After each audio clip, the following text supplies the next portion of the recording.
welcome to the Flourishing Center podcast. I'm Emilia Zhivatovskaya, your host and founder of the Flourishing Center.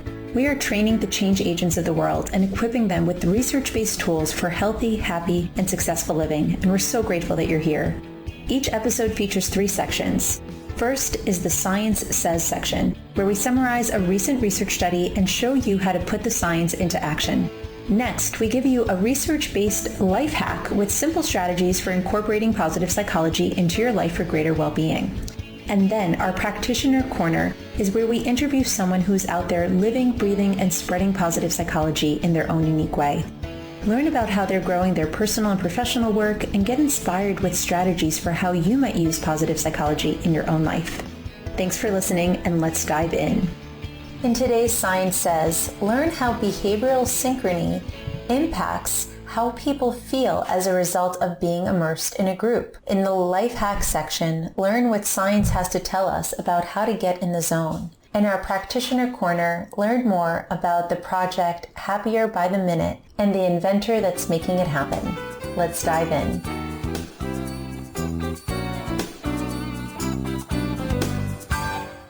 Hello everyone, and welcome to today's episode of Science Says. I bring you an article titled, "To Be in Synchrony or Not, a Meta-Analysis of Synchrony's Effect on Behavior, Perception, Cognition, and Affect." This is a study that was published in September 2017 in the Journal of Experimental Social Psychology by authors Mogan, Fisher, and Bulbila from the University of Wellington, New Zealand. And I'm excited to tell you a little bit more about their study. But first, I just want to tell you a little story about why this is so exciting to me. Before I came to the field of positive psychology, I spent the first 12 years of my career as a professional party entertainer. I was a kid's birthday party, clown, balloon twister, DJ dancer, MC, leader of party dances, and all sorts of other things. You name it, when it came to parties, I probably did it. And I remember all of those years thinking about what a fascinating opportunity I had in my life to make people happy. And when I came to the field of positive psychology, I used to say that in my past career, I used to make people happy 4 hours at a time. Now I get to help people become more lastingly happy in their life. And I think that today's article gives me more insight about how and why I was able to create the kind of changes in people's lives back when I was a party entertainer. Because as you know, if you've ever been to a wedding or a bar mitzvah or a bat mitzvah, there's a lot of dancing and there's a lot of group dancing. And I used to always have this moment of awareness where early on in the party that I was entertaining, I would be able to tell whether or not the rest of the night was going to be an awesome party or not based on how quickly I could get the group in synchrony. So the DJ would start playing his music, the beat would start to go doom, doom, doom, whatever the beat was. And I would ask everyone to start clapping their hands to the beat of the music with me. And I would often say things like, if you love Molly and you know it's her birthday today, start clapping your hands to the beat, or something probably more clever than that. And when they did this, I recognized that I had the group connected. And in some ways, that's part of what these researchers have identified. They looked at what happens when people synchronize their movement or their vocalization and how that impacted their sense of connection, their willingness to engage in pro-social behavior, their sense of connection to one another, and their emotions.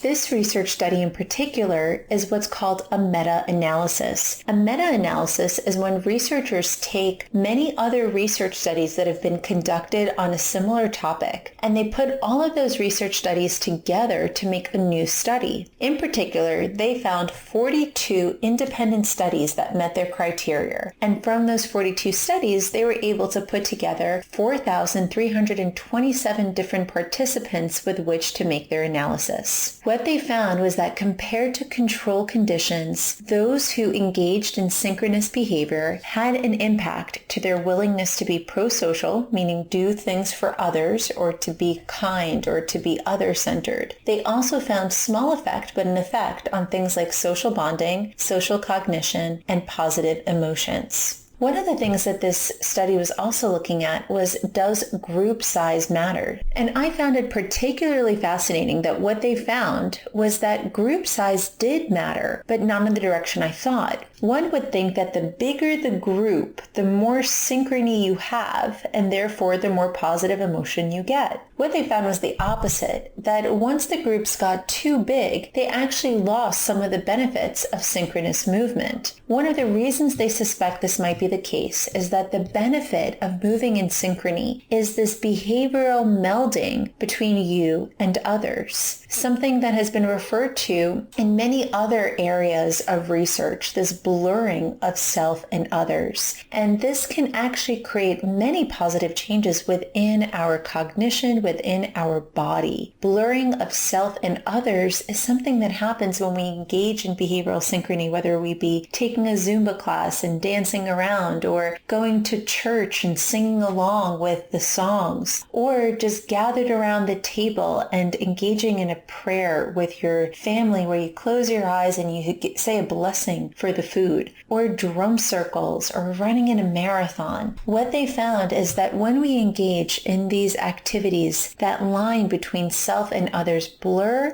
and we're better able to mirror other people. And this is why they found size matters, that when the size of the group gets too big, it might make it hard to come in sync with everybody else. What I have found from this research is not only does it give me even further validation for why my initial career in party entertainment made such a positive impact on my life and the life of others, but it also gives me some ideas about where to continue to conduct my life. So I'm a huge fan of taking group fitness classes. More than I enjoy the running alone, I love being in a group. This is why I'm a huge fan of a dance class or taking a CrossFit class where my partners and I are going through the same type of experience. But there's lots of ways of immersing yourself in a crowd. You can even have some fun with immersing yourself and having this mind meld or body meld, even with just one person. As you're walking down the street together, perhaps you start to synchronize your steps together.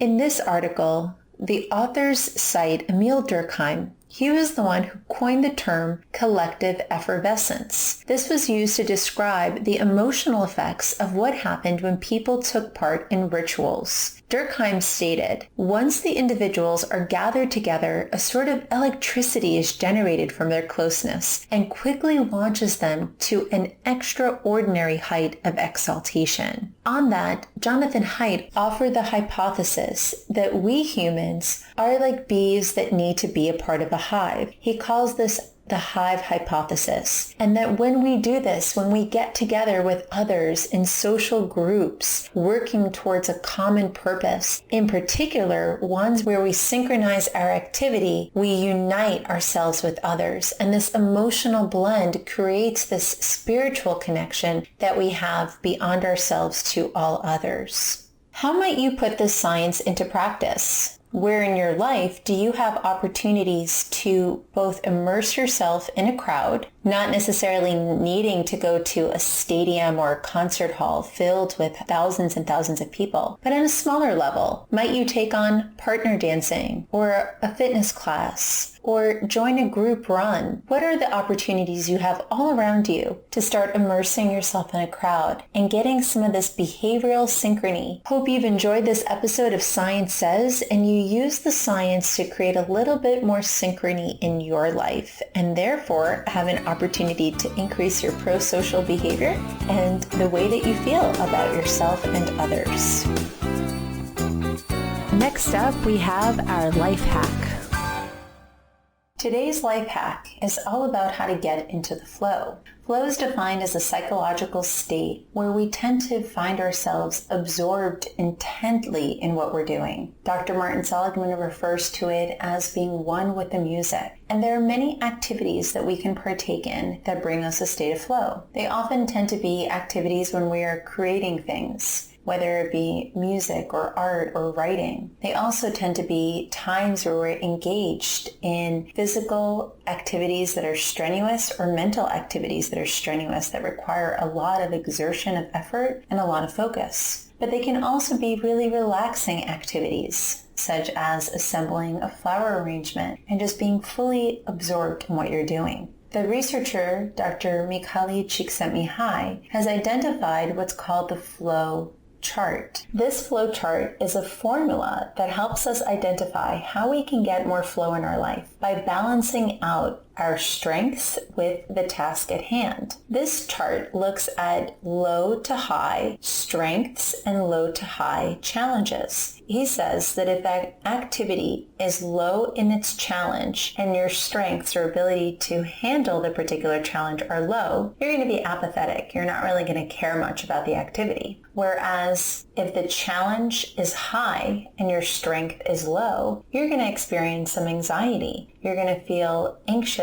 and worried about your ability to handle it, to meet the deadline, to put the pieces together, to accomplish the goal. On the other hand, if the skill is high and the activity, the challenge is low, you're going to be bored. You're going to be disengaged. But we find this sweet spot, this point of neutrality, when our strengths are in balance with the challenge ahead of us. This balance of strengths and challenge gets us into a peak performance state. And there are many ways that we can think of these as levers that we can balance up and down to get ourselves into this optimal zone. So I invite you to think about some of the activities you have on your plate today and ask yourself, how engaged will you be with them? Will you feel bored? Will you feel alert? Will you feel anxious? Or might you feel in the zone where you just feel fully absorbed in what you're doing? If you think that you might not be fully absorbed, ask yourself, how can you either up the challenge? Maybe you set a timer and try to beat a personal record in how quickly you do this task.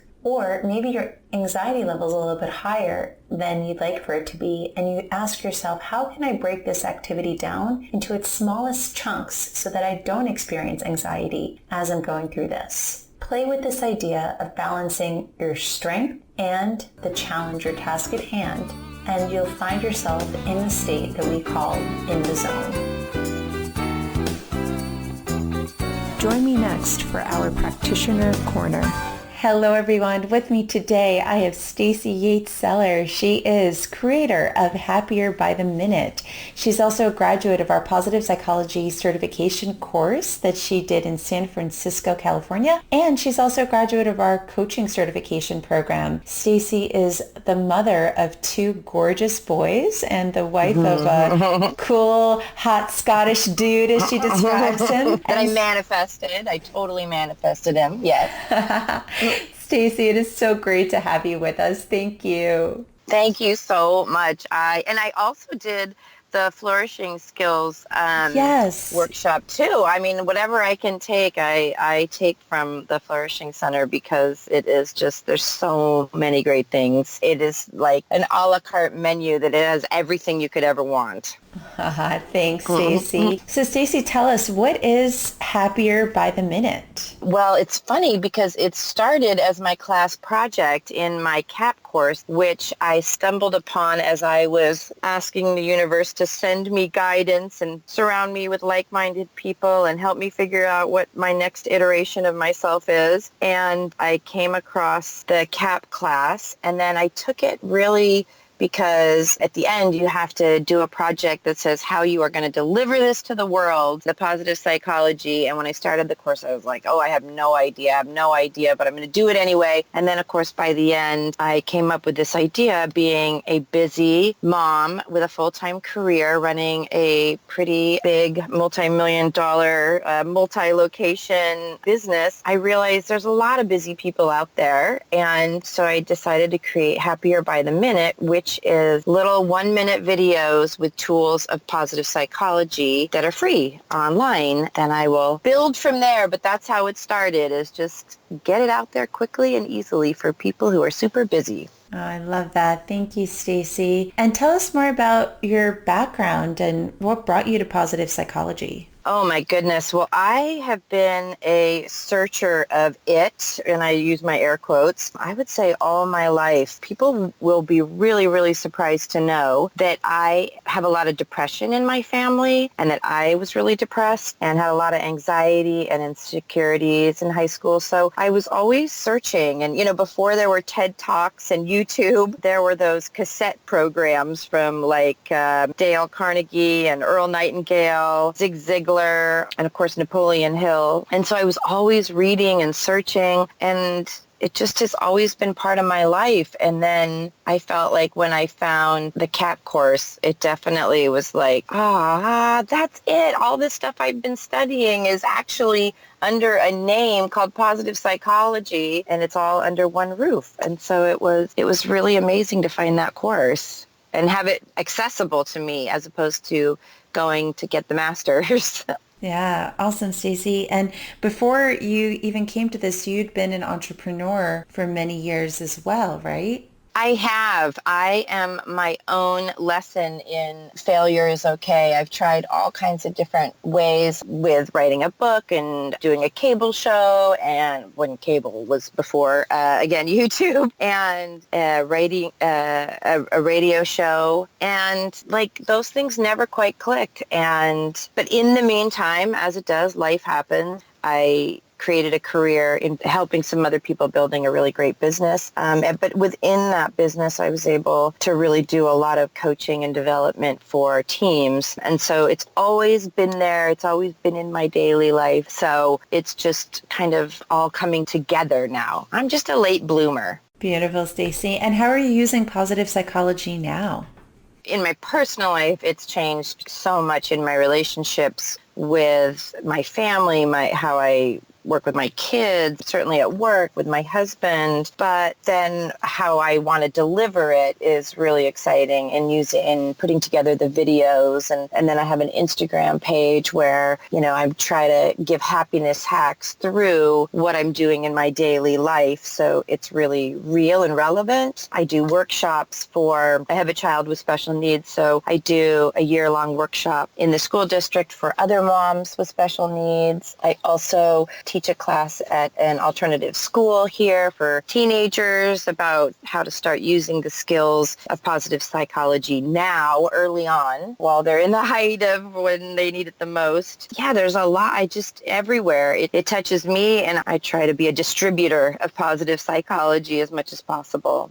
Yeah, you're definitely, Stacey, on our 5I change agent inventory, an inventor, someone who digests and designs and disseminates positive psychology, and you invent experiences for people, be it through the ability to watch your videos or interact in your classes or to read what you've written. So it's such a great example of you're a creator, you're an inventor. Thank you. That is the greatest compliment that you can give me. And I think of all the strengths, the strength finders and the VIA Institute, getting the values in action and knowing what my strengths are has helped me a lot. Yeah, and I want to invent even more ways. My next idea that I'm putting together right now is to create a weekly happy huddle. One thing that I know for sure is that it takes practice and consistency. And so while I love doing workshops and I love doing a little 1-minute video, I also know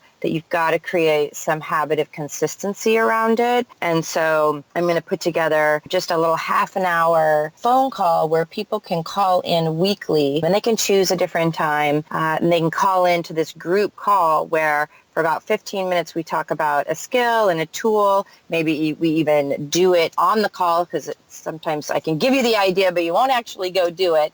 And so we're going to talk about gratitude. And then for 5 minutes, we're going to write a gratitude letter. And then it'll be open for questions where people can really talk about things that they're struggling with and other people can learn from it. And you can just come every week for half an hour to kind of get your boost of happiness or positive psychology, to just sort of keep it consistent. I think of it sort of like an AA meeting for positivity.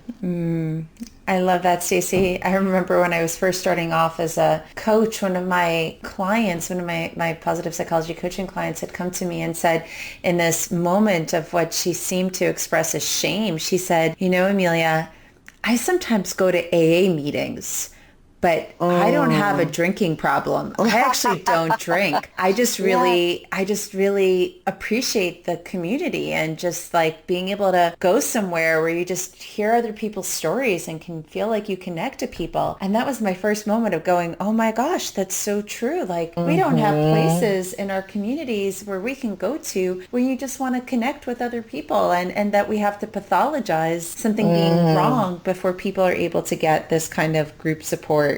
Isn't that interesting? And I think about it, and I've wanted to do this. It's always been a desire in the back of my mind in that I've wanted to create this place where people could go because I struggle with going to church every week because there isn't a church that where we just can go and sit around and talk about positivity and not attach it to anything. And so I've sort of always had this in the back of my mind. And, with technology today, it's made it so much easier for people to connect that we can do it virtually. So now I'm super excited about creating this virtual place where people can come live and just connect. And even they don't even have to show themselves or anything. They can just listen in. They can get the episodes, the past episodes, just kind of, again, the more you feed your brain the positive stuff, it kind of crowds out the negative stuff is what I think.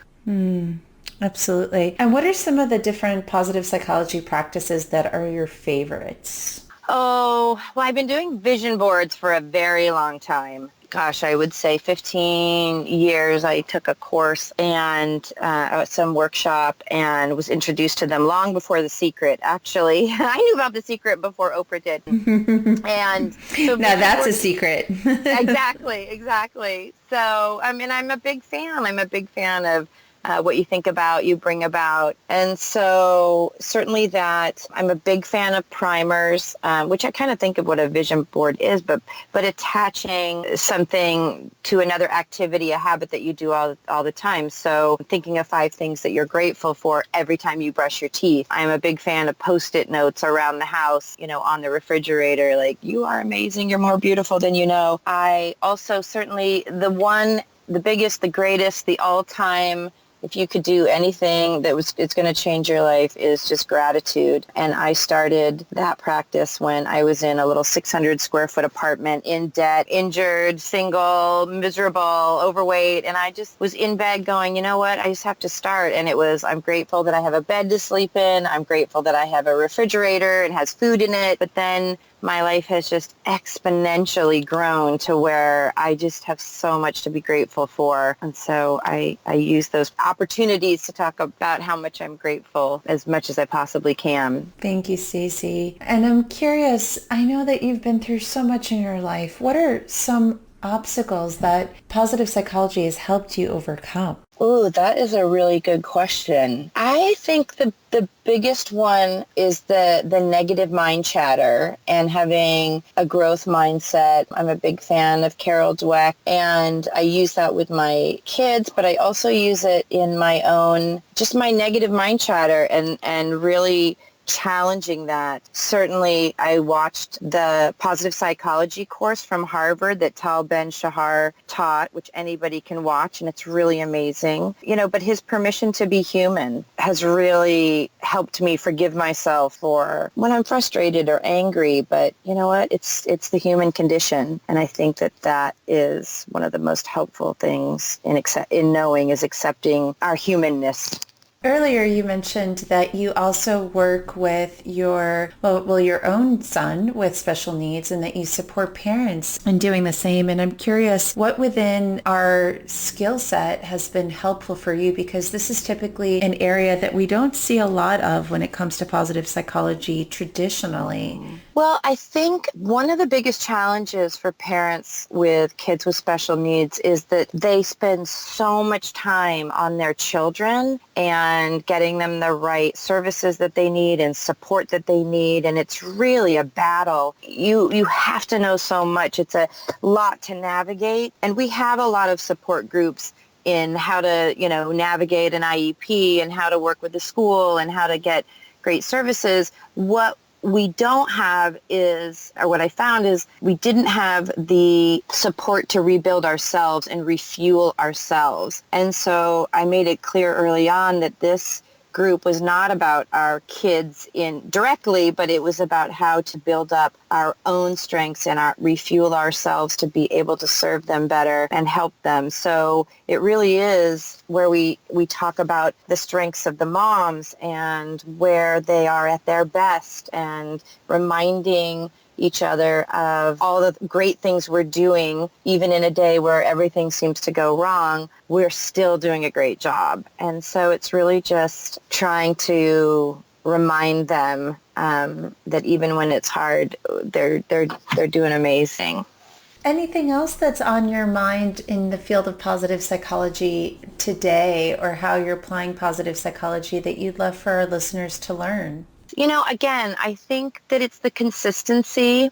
I think TED Talks are such a gift. That's how I found positive psychology, stumbling on Marty Seligman's talk, certainly Dan Gilbert and his talks on stumbling on happiness, and Angela Duckworth on grit now. There's just so many really great talks, and if I were going to give one piece of advice, to somebody that really is saying, I want to make a change and I want to grow, I'd say replace the things in your life that aren't adding really great value emotionally and psychologically. For example, I used to spend a lot of time watching Real Housewives. Okay, I admit it. But I replaced that time with these TED Talks and with the books on happiness, or watching the Harvard class from Tal Ben-Shahar. And it really changes you, because, your time is the most valuable thing that we have, and our attention is just, there's so much noise out there in the world. And so to quiet that noise, or change what the noise is that's coming in, to positivity and positive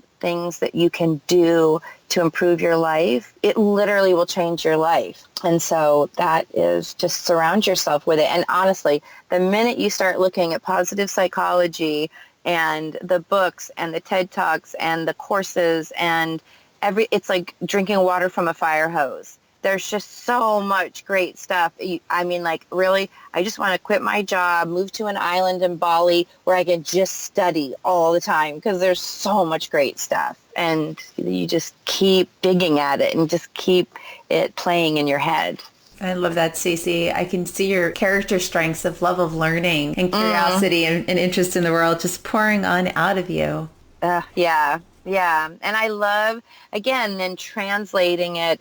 I am not the first. There's a million people out there doing it, which is awesome. And I try to go on Instagram, and whenever I find other people that are change agents, either through, affirmation cards or their art or any way that there's just so many people out there doing it, and we just need to go find them and keep building them up and supporting them and saying, yay, we just are going to keep sending out that vibe, and we're all going to touch different people in different ways, and I live in a world where everybody wins, so it's so great to have so many change agents out there. I love that word that I'm pretty sure you came up with, but I love it.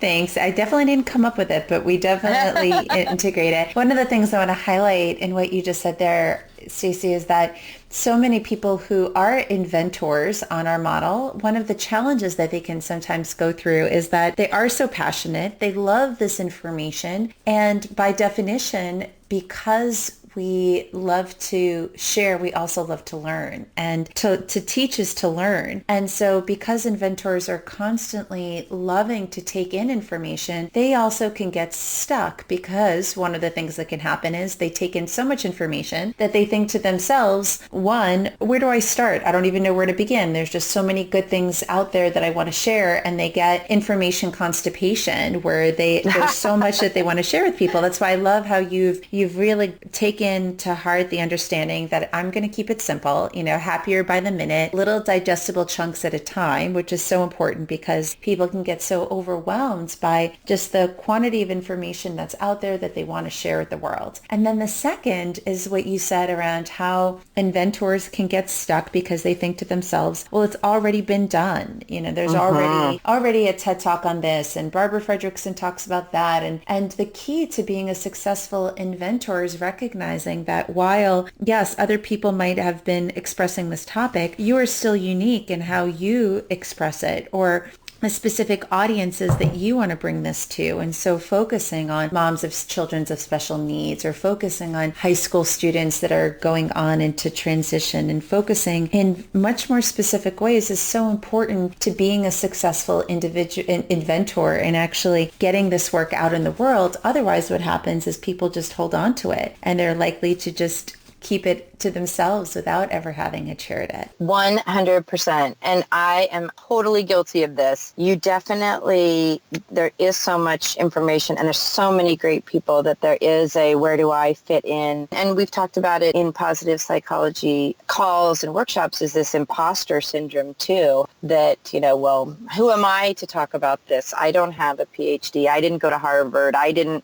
get my master's from Marty Seligman. So I'm absolutely guilty of that, which is a great opportunity to use my positive psychology tools to say, that's okay. There is a place for everyone. So, it really is, I use it every day.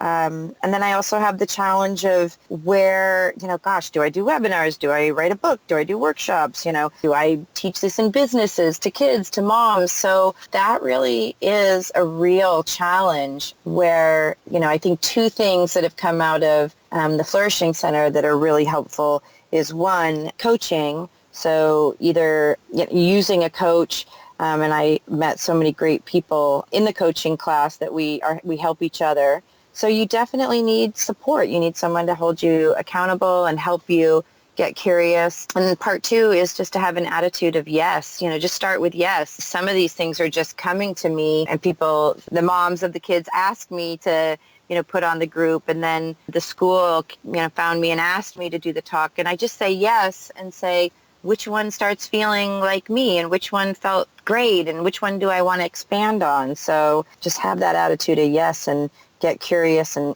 have a bias to action, as they say in designing your life. Just say yes and do lots of different things, and then it'll get clear. Beautiful, Stacy. Thank you so much. And if people wanted to find out more about who you are, what you're up to, how they can continue to learn from you, where would they find you? happierbytheminute.com. And so it's super easy. And Instagram is happierbyminute. Somebody else has happier by the minute. They stole my the. But they can find me on Instagram and Facebook. But Happier by the Minute is where you can find me. And hopefully lots more fun things to come. I'm just so, so grateful to the Flourishing Center. And I'm not trying to do this plug for you. You can edit it out. But I really am just so grateful that you have just opened me to, and me and, thousands of other people to this world that is just, it's just changing lives. And it's just, you've touched me, and then I touched, 5 people, and they touch 5 people. So it's definitely has an amazing rippling effect. So thank you. Thank you for all you're doing. Oh, thank you, Stacy, and thank you for what you're doing. Together, we're working to make the world a better place, and there's a lot of need out there, so we just all keep doing our own part, and thank you for doing yours. So much love to you, Stacy. Look forward to connecting with you, and thank you for being our guest. Oh, my pleasure. Thank you. Visit www.happierbytheminute.com to learn more about Stacy and her projects in getting positive psychology out to the world. Curious how you too can become a positive psychology practitioner? Check out our website, theflourishingcenter.com, and check out our certification in applied positive psychology program. We're located in 12 cities across the U.S. and Canada, as well as online internationally. We'd love to share this information with you and help you spread flourishing to others.